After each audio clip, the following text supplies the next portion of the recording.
In the year 1348, Europe faced the deadliest pandemic in human history, the Black Death. Cities emptied, churches overflowed with corpses, and people turned to doctors for help. What they got instead often killed them faster than the disease. Medieval physicians, trained in respected universities, followed medical rules passed down for over 1,000 years, rules taught by the greatest authorities of their time, Hippocrates, Galen, Avicenna, and yet, those rules caused patients to be bled, poisoned, burned, and sealed inside their homes. This is the true story of how medieval medicine meant to heal often made death inevitable. To understand medieval doctors, we must understand what they believed. European medicine from the 12th to the 17th century was dominated by Galen of Pergamon, a Greek physician who lived in the 2nd century AD. Galen taught that the human body was controlled by 4 humors: blood, phlegm, yellow, bile, black bile. Illness meant these humors were out of balance. The solution was simple: remove the excess. This led to the most common medieval treatment, bloodletting. Doctors cut veins or used leeches to drain blood, sometimes until the patient fainted. In 1349, during the Black Death in Paris, medical records describe patients being bled repeatedly over several days.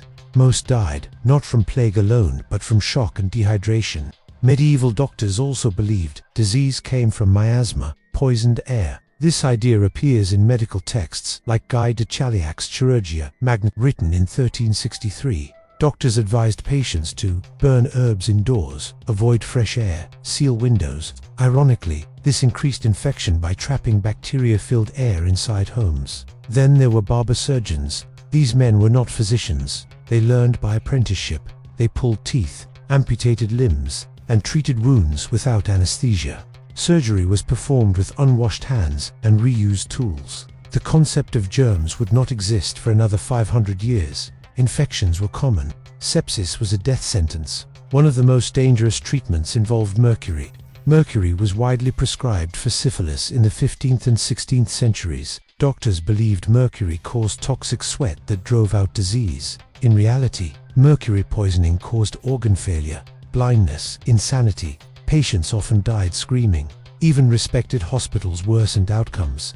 The Hôtel Dieu of Paris, founded in 651 AD, packed multiple patients into a single bed.